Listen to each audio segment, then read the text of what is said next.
posibilidad ng tagumpay o kabiguan, ng ligaya o lungkot. Kaya marapat lamang natanggapin si Jesus bilang tagapagligtas at Panginoon. At matapos yun ay panariwain ang katapatan at paglapit sa Kanya bawat araw o day by day. Ang day by day ay naglalayong umalalay sa pang-araw-araw na pamumuhay. Narito po si Kuya Ed Lapis sa mensaheng pinamagatang How to Receive from the Kingdom of God.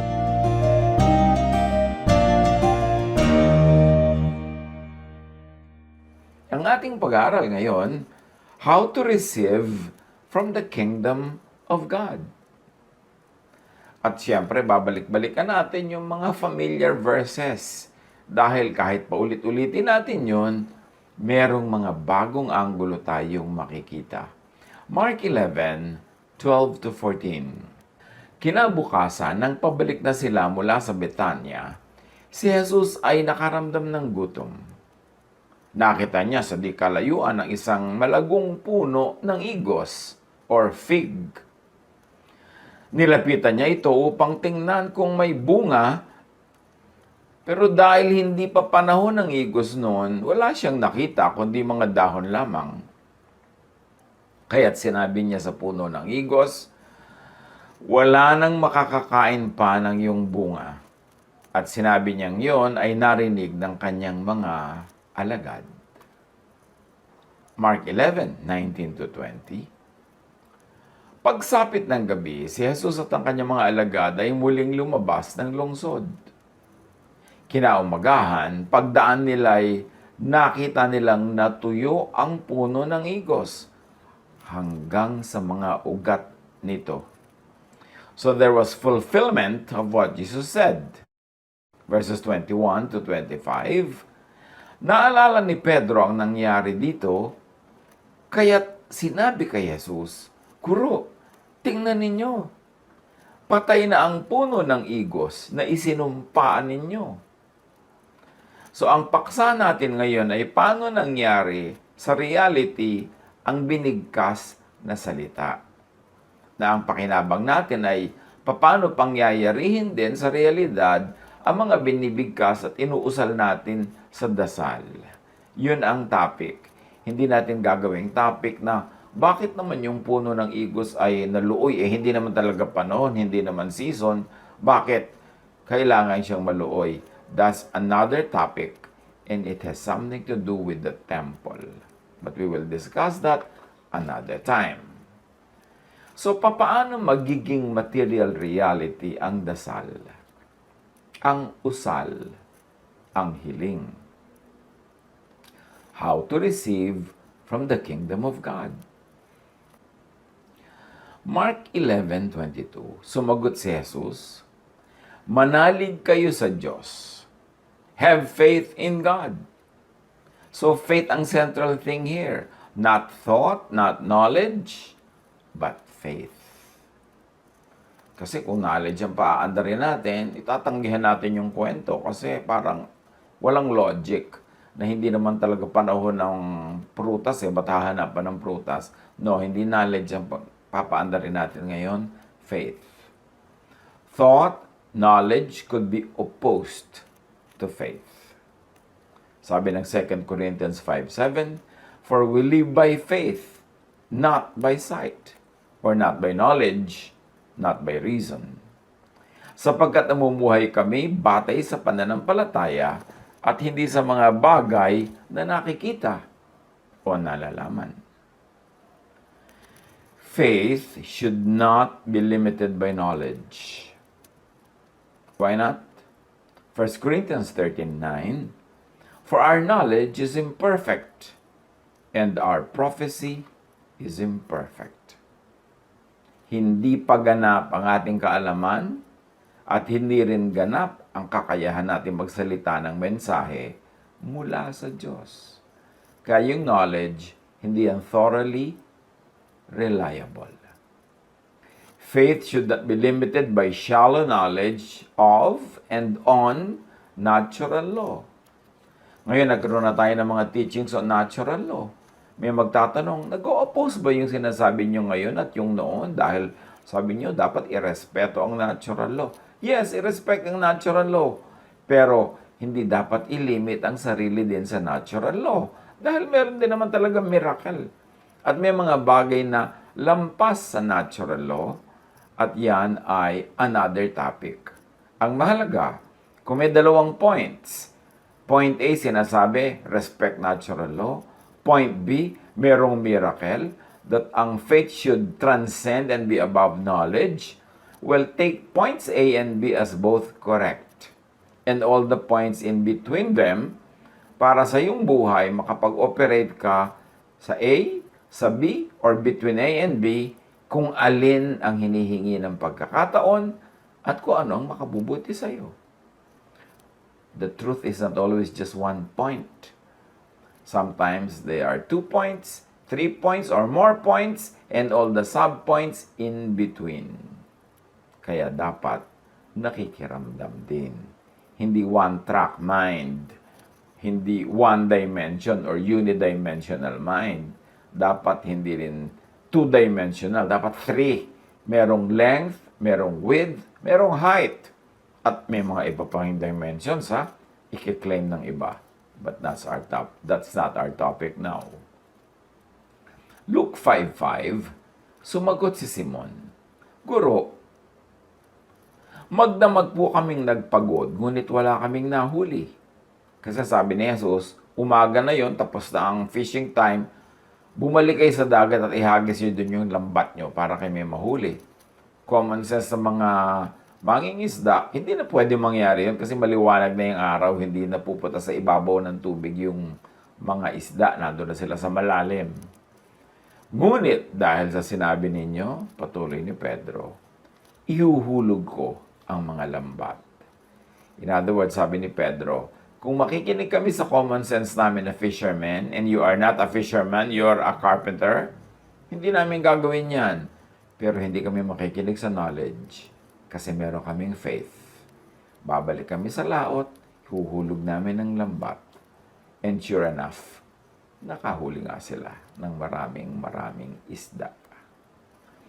John 11:39, alisin ninyo ang bato, utos ni Jesus, yung batong nakatakip sa libingan ni Lazarus. Ngunit si Martha, na kapatid ng namatay, ay sumagot, Panginoon, nangangamoy na po siya ngayon. 4 na araw na siyang patay. Para namang hindi alam ni Jesus na ang nangangamoy dapat ang bangkay.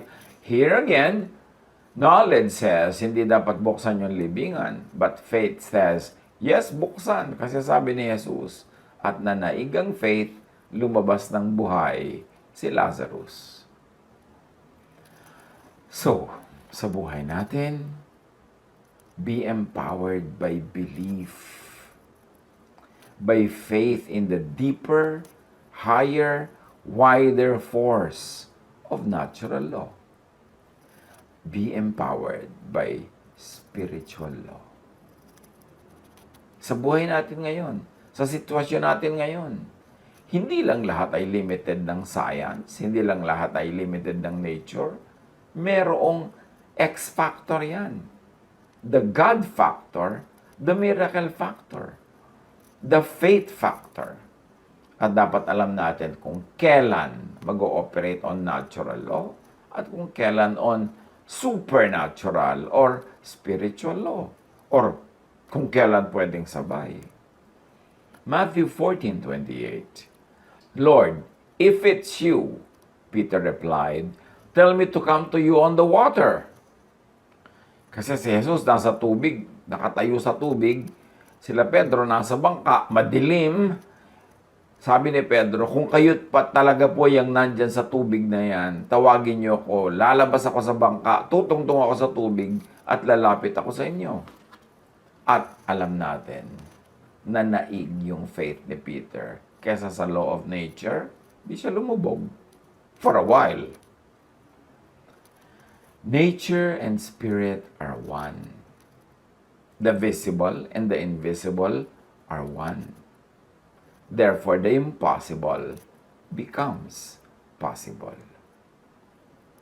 merong ganon sa buhay natin. Matthew 14:29. Come, he said. Then Peter got down out of the boat, walked on the water, and came to Jesus. Faith over matter. James 5:17. Si Elias ay isang tao na tulad din natin. Nang mataimtim siyang nanalangin na huwag umulan, hindi nga umulan sa loob ng 3 taon at 6 na buwan. Again, faith over natural law. Mark 11:22. Have faith in God, meaning not in people, not in nature only, not in knowledge only, not in limits. Knowledge can limit. Faith becomes a liberator from all the limitations. Dapat agree ang faith and knowledge. Dapat one. Pero dapat submit sa faith ang knowledge para magkaroon ng oneness. Kung magiging sagabal ang knowledge sa pananalig, dapat itong ipasailalim sa mas mataas na law, the spiritual law. Mark 11:22-23, Jesus answered, Truly I tell you, if anyone says to this mountain, Go throw yourself into the sea, and does not doubt in their heart, but believes what they say will happen, mangyayari yun. Sumagot si Jesus, tandaan ninyo ito, kung kayo'y mananampalataya sa Diyos at hindi kayo nag-aalinlangan, maaari niyong sabihin sa bundok na ito, umalis ka dyan at tumalon ka sa dagat, at ito nga ay mangyayari.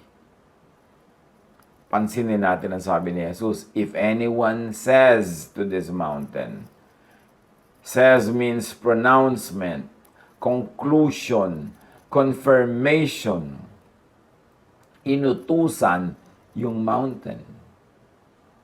There is no doubt in the mind or in thought.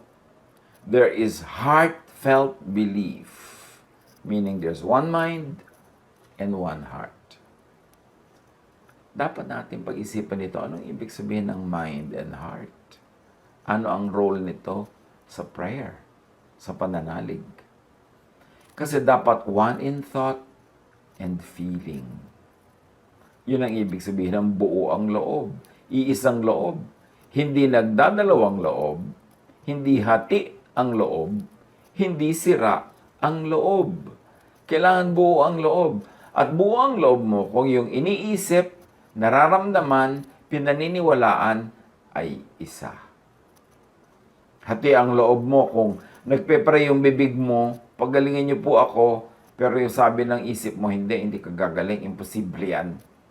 So, magkaiba yung sinasabi ng yung bibig, magkaiba yung sinasabi ng yung isip, at magkaiba yung nararamdaman mo, don't expect to receive a yes answer to your prayer. Ang discipline ng tunay na nananalig, ang discipline ng tunay na prayer ay yung mapag-isa mo kung ano ang sinasabi, ano ang pinaniniwalaan, at ano ang nararamdaman. Dapat ma-develop yun. Kaya mahalaga yung personal prayer, mahalaga yung quiet time, mahalaga yung meditation, kasi sa pag-iisang ganyan yan ma-develop. James 1:6-7. Subalit ang humihingi ay dapat magtiwala sa Diyos at huwag mag-alinlangan. Sapagkat ang nag-aalinlangan ay parang alon sa dagat na itinataboy ng hangin kahit saan. Huwag umasang tatanggap ng anuman mula sa Panginoon ang taong ganyan. You pray ka ng pray pero hindi ka naman naniniwala sa prayer mo. Kaya mahalaga mag-pray ka ng mataimtim, mag-isa, tahimik, at i-develop mo sa kalooban ng iyong puso na paniwalaan yung gusto mo, na paniwalaan yung salita mo, yung prayer mo, at ito'y dumating sa punto na nararamdaman mo para tumalab. Mark 11:23 to 25. It will be done by the kingdom of God for them. Therefore I tell you, whatever you ask for in prayer, believe that you have received it. Pansinin, it is past. It is done. Sabi ganon, kung ano man ang hinihingi mo, paniwalaan mong natanggap mo na, and it will be yours. So feel it, live it, act it, be one with your prayer. Tandaan ninyo ito. Kung kayo'y nananampalataya sa Diyos at hindi kayo nag-aalinlangan, maaari niyong sabihin sa bundok na ito, umalis ka riyan at tumalon ka sa dagat. At ito nga ay mangyayari. Kaya't sinasabi ko sa inyo, ano man ang hingin ninyo sa inyong panalangin, maniwala kayong natanggap na ninyo yon at matatanggap nga ninyo yon. So nakita nyo, past tense. Ano man ang hinihingi sa panalangin, paniwalaan mo habang nananalangin ka na tapos na, natanggap mo na ang hinihingi mo. At pag napaniwalaan mo yon at naramdaman mo, hindi mo lang naisip, hindi mo lang binola yung sarili mo na naniniwala ka, naramdaman mo talaga na nangyari na yon, nararamdaman mo na yung effect sa'yo in a spiritual way, parang nandun ka na talaga kahit wala pa, dun pa lang mangyayari, dun mo pa lang matatanggap. When you believe, you see, you feel. And when you see and feel, when your belief is to the point of seeing and believing it in your spirit, then it will happen. Pero hindi yun mangyayari kung hindi mo naman nararamdaman, hindi mo naman kiniklaim, hindi ka naniniwala, magpapaulit-ulit ka lang, magagasgas lang ang prayer mo, wala pa rin mangyayari. So the real challenge in prayer is this. Believing that you have already received it and thinking, acting, behaving, living like you already got it is what will realize the prayer.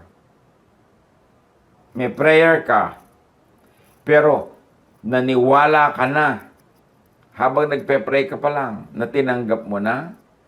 Tapos, ang pag-iisip mo, ang kilos mo, ang iyong asal, ang iyong pamumuhay and lifestyle ay parang tinanggap mo na.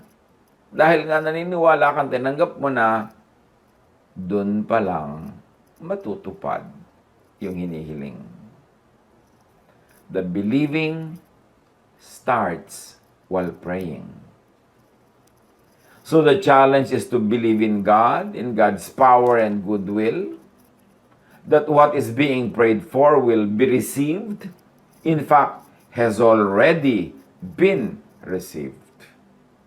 The challenge is to act, behave, live like what is prayed for had already been received. That faith is what will realize the prayer. At pag sinuri natin yan, makikita natin why so many prayers are parang unanswered. Why will heaven answer your prayer when you yourself do not believe in it? Pero, naniniwala ka sa prayer mo, naniniwala ka sa Diyos, tapos nararamdaman mo na, ipinapamuhay mo na, yung damdamin na yon at yung pamumuhay na yon na parang natanggap mo na, yun ang parang magnet na tatawag sa sagot sa yung prayer. Pero pag wala yun, pag absent yung feeling, absent yung belief, walang tatawag doon sa sagot, hindi ka masasagot ng yes. For example, to receive money, live like you already got it. Anong ibig sabihin nun? Be at peace. Kasi nandiyan na yung pera mo eh. Be generous. Pwede ka na ngayong maging mapagparaya, mapagbigay. Kasi sabi, give, and it will be given to you. So, Kung talagang nagpe-pray ka, nabigyan ka ni Lord ng resources, bigyan ka ng pera, bigyan ka ng mga kakayanan, at nananalig ka sa prayer mo, at nararamdaman mo na yon na nangyari na, kahit hindi pa, nauna yung pakiramdam mo, yung paniniwala mo, pagpapasalamat mo, anong effect sa behavior mo? Mabait ka sa kapwa, palabigay ka, kung ano man ang kaya mong ibigay, kasi yun ang behavior ng mayaman na, yung meron na, yung hindi na nag-aalala at natatakot. Pero kung pray ka ng pray, nabigyan ka ng pera, tapos yung little money mo, little resources, little food, ayaw mong i-share sa iba kasi baka walang dumating na blessing na kapalit, di hindi ka naniniwala sa prayer mo, paano nga darating yung sagot? Halimbawa pa, to receive healing, behave like you already are well. Then you will receive the healing. To receive forgiveness, live like a forgiven person already. Yung humihingi ka ng tawad sa Diyos, forgiving ka na sa iba. Kasi yung nakatanggap na ng pagpapatawad, nagiging forgiving. Pero hingi ka na hingi ng pagpapatawad, tapos ikaw hindi ka nagpapatawad, ibig sabihin hindi ka naniniwala na natanggap mo na yung kapatawaran. Na pinagkuriputan ka ng langit, kaya kuripot ka rin sa kapwa. So, your prayer will not be answered. That is why Jesus prescribes private, personal prayer. Why? Because the believing, the shaping of thought that shapes behavior is a spiritual effort best done alone. Paano mo mapaparamdam sa sarili mo na dumating na yung hinihiling mo? Paano ka maniniwala sa sarili mong prayer kung hindi ka may sapat na pag-iisa, sapat na katahimikan, sapat na privacy para disiplinahin ng iyong sarili na paniwalaan ang prayer mo, na maramdaman ang effect ng prayer mo to the point that that effect and that feeling will now realize what you are praying for. Paano mo yun magagawa kung ang daming tao, ang daming mong kausap, ang dami niyo magpe-pray, kailangan madinig mo yung prayer niya, kailangan mag-amen ka, kailangan yung prayer mo maintindihan niya. So, iisipin mo how to pronounce it well, how to say it well, yung volume ng boses mo. Paano ka makaka-focus sa believing? Busy ka sa performance, busy ka rin sa pagiging audience. May benefit definitely ang group prayer. Pero kung talagang gusto mo na maging napakamakapangyarihan ng iyong prayer life, habang nakikipag-pray ka rin with others, meron ka ring life with groups, dapat napakalaki ng iyong personal prayer. Malaki ang oras mo for personal meditation. Kasi doon walang hadlang. Wala kang papakisamahan, papakiramdaman. You can take your time and you can use your own method how to believe in your own prayers. Paano ka magfo-focus na nag-iisip na tinatawag ng isip mo mula sa kalawakan yung sagot na kailangan mo. Needless to say, itong ganitong pagdarasal na pinag-uusapan natin na tahimik, makapangyarihan to the point that you are able to feel having received already, this kind of praying and believing needs instruction, training, practice, initiation. Kaya mga disciples ni Jesus, sabi nila, teach us how to pray.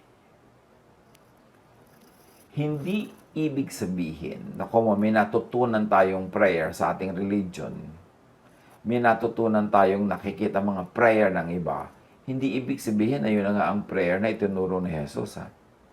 Ang itinuro nga ni Jesus, napakalinaw. When you want to pray, go into your room, close the door, pray in secret. Bakit kaya kailangan ganon? Kasi kailangan mo ng napakalalim, mataimtim na focus ng meditation para yung espiritu mo makalipat mula dito sa mundong ito patungo sa kabila. Magkaroon ng tulay between you and the spiritual world. At madala ng iyong pananampalataya into your life yung sagot sa dasal mo. Kasi na-discipline mo ang sarili mo na paniwalaan at tanggapin, pasalamatan, isabuhay yung ipinagpe-pray mo. Hindi yung magkabaligtad yung real life mo at yung prayer life. Hindi yung sarili mong prayer, hindi mo mapaniwalaan. Nagpe-pray ka lang dahil baka sakaling sagutin, baka may mangyari, pero hindi ka naman naniniwala, huwag kang umasa. There must be something else to prayer that has been lost and forgotten, that needs restudy and rediscovery. Nung araw kasi na hindi pa masyadong regulated ang religion, katulad ni Jesus, nagpe-pray siya sa mga tahimik na lugar. Nagpe-pray siya ng gabi na, hanggang abutin ng hating gabi. Nagpe-pray siya ng madaling araw. Nagpe-pray siya mag-isa, ang tagal-tagal. Hindi naman sinabi sa Bible kung paano siya magdasal, except for John chapter 17. Hindi natin alam kung paano magdasal si Jesus. Hindi natin alam kung nagsasalita ba siya ng words o thought lang. Hindi natin alam kung hiling siya ng hiling o diretso niyang inuutusan, sinasabihan yung mga bagay-bagay para sumunod sa kanya. Hindi natin alam yun. Kaya kailangan natin ng maraming personal time to pray. Makapa natin yung landas patungo sa powerful prayer, makapag-improvise tayo without the regulation of others. Develop your personal prayer life. How did Jesus pray? Bakit mag-isa? Bakit sa mga bundok, sa lonely places? Bakit sa gabi o madaling araw? Why in secret? Hindi mo malalaman yan pag lagi kang naliligid ng maraming tao.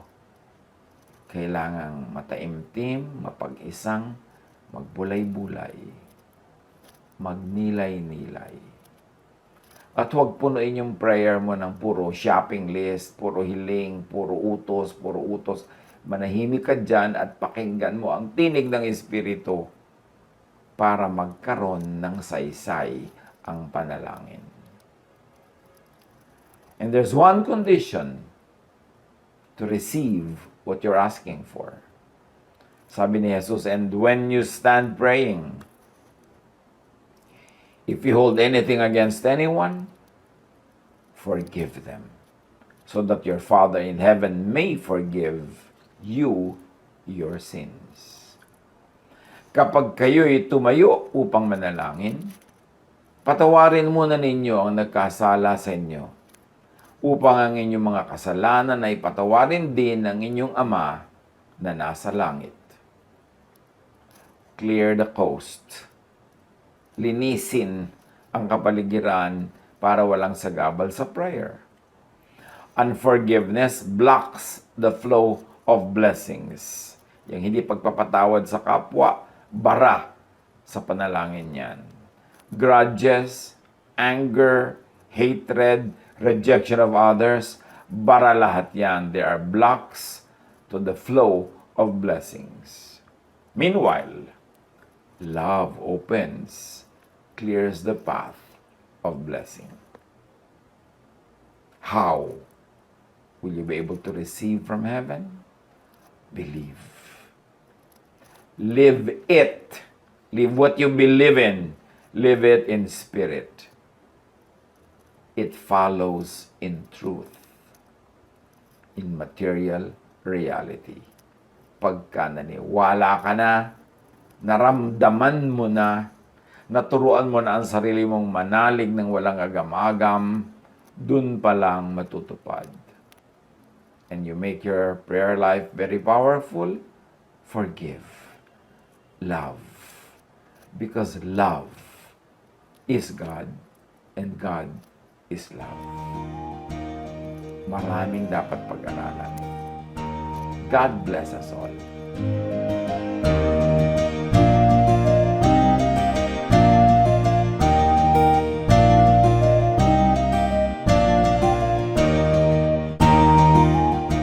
Ang katatapos pong mensahe ni Kuya Ed Lapiz ay pinamagatang How to Receive from the Kingdom of God.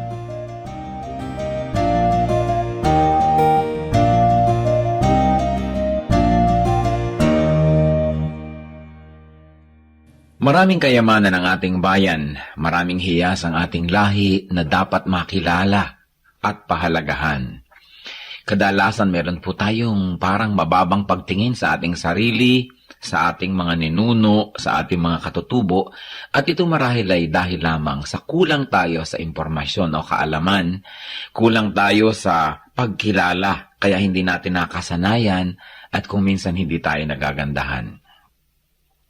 Maraming kayamanan ang lahing Pilipino. Dapat na makilala, dapat itanyag, at dapat lang na magamit sa pagsamba sa ating Panginoon tulad din ng lahat ng mga larangan ng mga artes ng ating bayan. Isa na dito, na kayamanan ng bayan ang ulalim. Ang ulalim ay isang epikong paawit ng mga Kalinga. Anang kano dilalame susu tanang datang si anang mga nakuha nakampot ko. Ang ulalim ay isang mahabang awit o epiko na nagsasalaysay ng mga pakikipagsapalaran ni Banna, ang bayani ng epiko, at ang kanyang panliligaw kay Laggunawa. Ito ay maririnig sa gabi, sa mga masasayang pagtitipon tulad ng budong o kaya sa mga tahanan bilang pang-aliw at pagkwento sa mga bata ng kasaysayan ng lahi. Siyan nan isumin ginakat awet kad nang ngayon nyo kanda. Ang ulalim ay binubuo ng mararaming kabanata na naglalahad ng katapangan, katalinuhan, kagitingan at kakisigan ng bayani. Ang ulalim ay tulad lamang ng maraming mga epiko ng Pilipinas. Ilan na dito ang Biyag ni Lamang, Darangin, Ambahan at marami pang iba. Anang kano dito nga lipos kulit tong pwedong isu. At ang ulalim ay inaawit. Ang awit ay isang paraan ng pagkanta. Kadalasan sinasabi natin, umawit ka, ibig sabihin kumanta. Ang awit ay isang uri ng pagkanta na parang pakwento na hinahagod ang mga tunog na parang pasyon. Ang pasyon ay isang awit. At ito isang napakatandang uri ng musika sa Pilipinas. Magpahanggang ngayon ang mga makabagong mga awit o musikerong Pilipino kapag sila lumilikha ng mga tunog, kahit hindi nila sinasadya, sila ay napapaawit, humahagod, at ang pag-uri ng pagkanta ay kumukulot-kulot ang mga letra na paraan ng pag-awit ng mga katutubong Pilipino.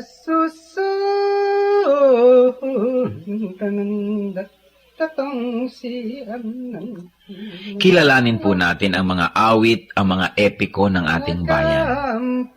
Hindi tayo salat sa mayamang kultura. Kulang lang tayo sa pag-aaral at kulang lang tayo sa pagkilala. Kung mahal natin ang Diyos ay dapat mahalin ang bayan na ibinigay sa atin. At ang bayang yan ay ang Pilipinas at ang kulturo ng Pilipinas ay dapat kilalanin, itanyag, mahalin, gamitin sa pagsamba. Ulalim, epiko, hiyas ng lahi, kayamanan ng bayan. Isumin ginakat awet kad nang ngayon nyo kanda.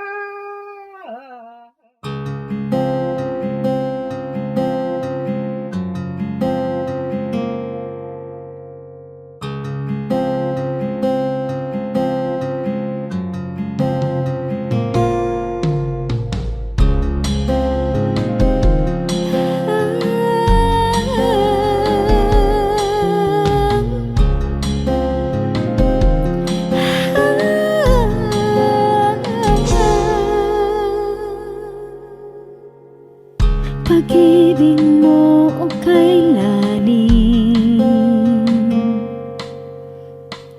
sukat man lumayo'y mahal pa rin. Liparin ko man ang dulo ng langit, sa piling mo pa rin magbabalik.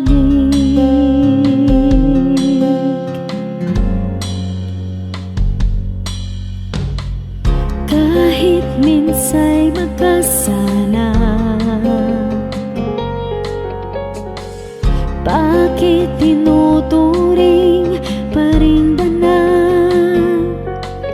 O Jesus, kayo nag-alay ng buhay, katwiran niyong aking tinataglay.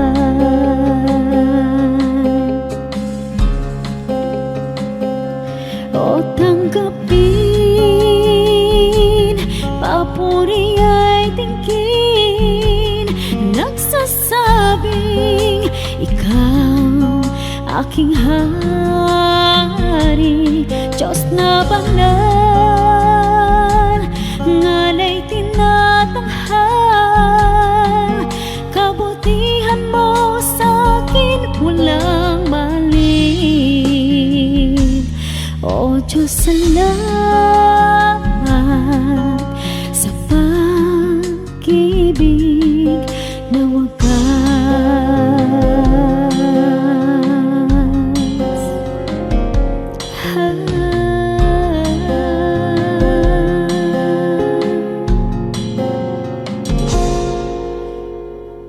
Laging laman itong isip, ngalan ko sa palad mo inukit. Walang sino mang maaring magwala, kaligtasang ikaw ang nagtikay.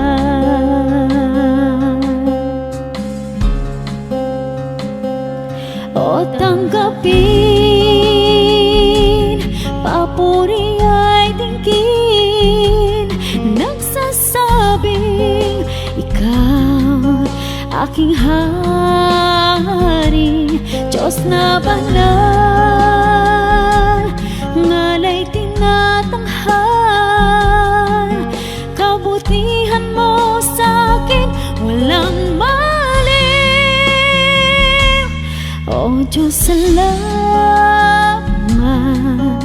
sa pag-ibig na wagas.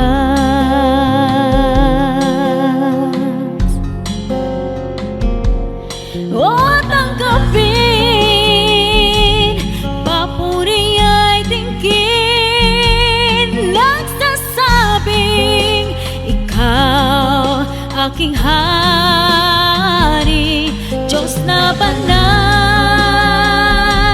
ngalay tinatanghal. Kabutihan mo sa'kin walang mali. O Diyos, salamat sa pag-ibig na wagas.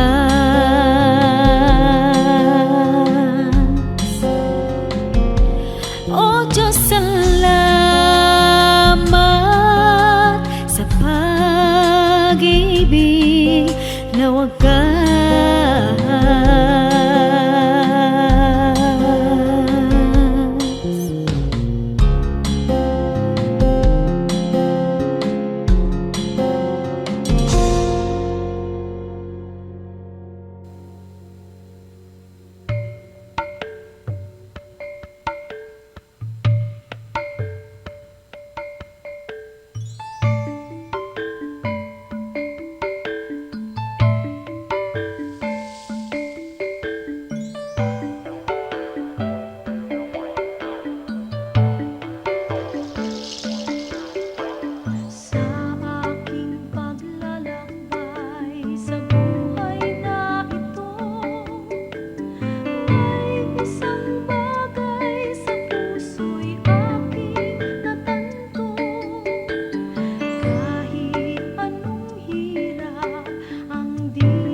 mga sinaunang apelyido na hanggang ngayon ay gamit pa? Marami sa mga sinauna nating mga apelyido nagsusurvive, ha? Although na iba yung spelling, na iba yung pronunciation. Katulad niyang Lacan. Lacan means a royal person o kaya isang leader, isang kinitingala sa lipunan. Kaya ang mga apelyido, halimbawa Lacandula, mga malaki ang pwede mong pagbatayan na yan ay mga descendants ni Lacandula. No? Meron naman Lacanilaw, lalo si Lacanilaw noon sa Pampanga, Bulacan, ang mga descendants yan, yung mga naging Lacanilaw. No? Naiiba kasi yung spelling, hinihispanize nila, na puputol tuloy sila sa kanilang pinagmulan na lahi. Kaya mga Lacandula, Lacanilaw, yan ay mga sinaunang mga pangalan, lalong-lalo ng mga nobles, ng mga maharlikang Pilipino. Kaya naman sana kung ang pangalan natin ay mga Maluluyon o kaya ay mga Kalaw, mga Katigbak, Di Maano, huwag nating ibahin yung pronunciation, nagiging Di Malanta, no? Di Mayakyak. Di Mayakyak yan, ibig sabihin, hindi ka pwedeng tapakan, hindi ka pwedeng yakyakin, no? Hindi ka maano. Ibig sabihin, matigas ka, matapang, hindi ka maano pag naging Di Maano. Kasi iniiba para mawala yung Tagalog meaning. Nandun nga yung nobility. Kasi ibig sabihin yan, ay mga nobles ang mga ninuno.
O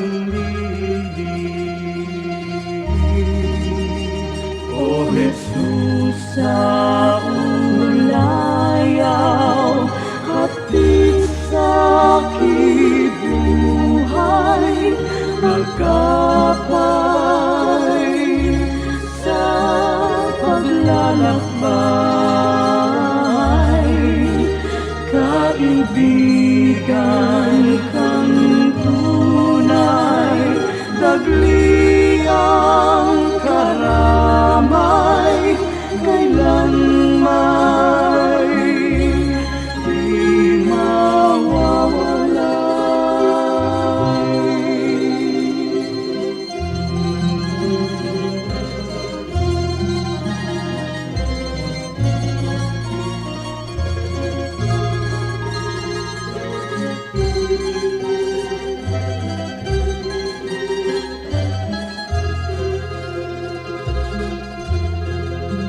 sa tamis ng iyong higa, masakit at hirap, sadyang hindi mananaig. O Jesus kaulayaw, gawin pang malinaw sa akin ang iyong pag-ibig. O Jesus sa ulayaw, hatid sa kibuhay, agapay sa paglalakbay. Kaibigan kang tunay, dagli ang karamay, kailan may di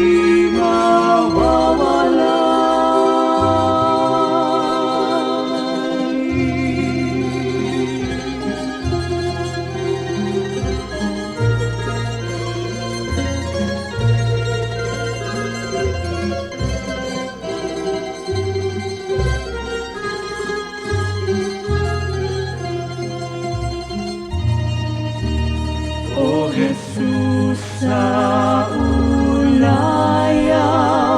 hatid sa kibuhay, sa tuwin ay lunas ka sa aking lumbay, sa pag-ibig niyong alay, nasa daldalisay ang puso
ay kayang magsaya.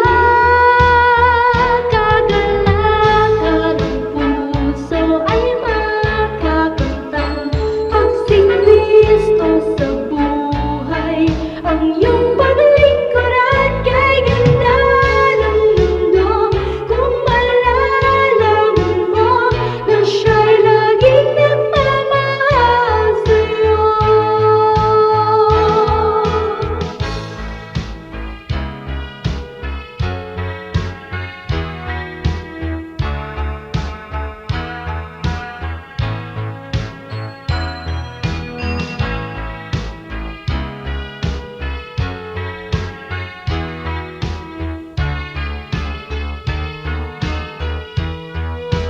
Kahit sa kabila man ang iyong pagdurusa, kung siya ang kasama, ay kayang magsaya. Kagalakan ng puso ay makakamtan. Pagsing Kristo sa buhay, ang iyong paglingkuran kay ganda ng mundo. Kung malalaman mo na siya'y laging naghihintay sa'yo. Kay ganda ng mundo. Kung malalaman mo na siya'y laging nagmamahal sa'yo.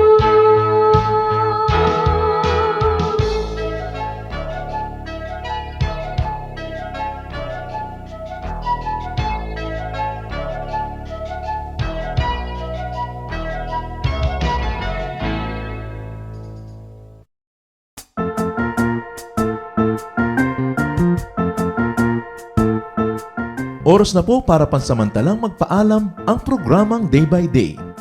Tayo po'y magsama-sama tuwing ika-6 hanggang ika-7 ng umaga, araw-araw.